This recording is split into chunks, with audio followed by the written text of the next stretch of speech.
Good day mga katropa. May share ako sa inyo ngayon na isang application na kayang mag-alis ng mga ingay sa ating video. Tulad ng tropa, yung mga ingay ng mga sasakyan pag tayo nagre-record. So simulan na natin tropa.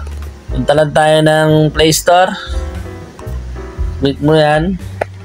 Search mo lang yung video noise removal. Search mo lang yan. Yan ang mga lalabas. Maraming application dyan. Ito lang yung pinili ko tropa. Itong audio video noise reducer version 2. Open lang natin yan tropa. Install mo yan sa cellphone mo tropa. Pagkatapos mo ma-install, open mo lang.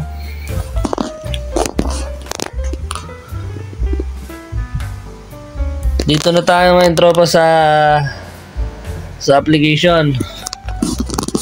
Ngayon tropa, pakinggan muna natin yung video na sample ko.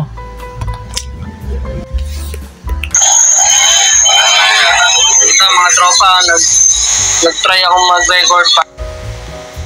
Ayan tropa, may ingay ng motor. Tatry natin alisin dun sa application na yon. Ngayon balik tayo sa application tropa. Click lang natin tong import files. So library.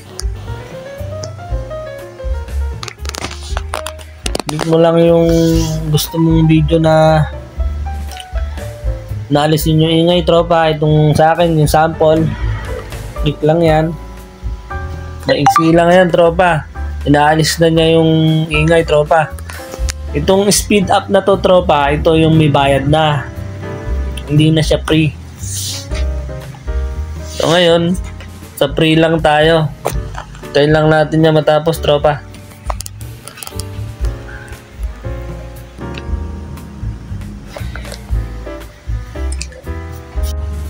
Ayan tropa, tapos na. Pindot mo lang yung done. Ito tropa, pakinggan natin yung pagkakaiba ng dalawa. Yung original saka yung inalis yung ingay sa may video. Pindutin lang natin tong play original. Ito mga tropa, nag-try akong mag-record pa. Yan tropa, napansin nyo may motor na maingay dun sa original.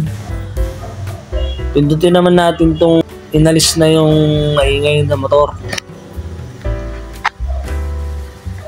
Mga tropa, nag-try akong mag-record pa.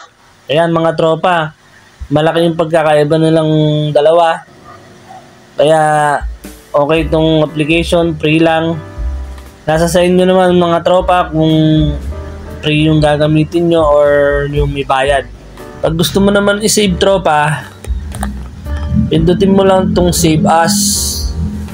Click lang yan. Pindutin mo tong MP4 to.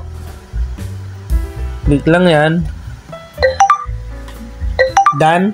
Click done. Na-save na yun tropa sa gallery. Doon mo makikita yun tropa.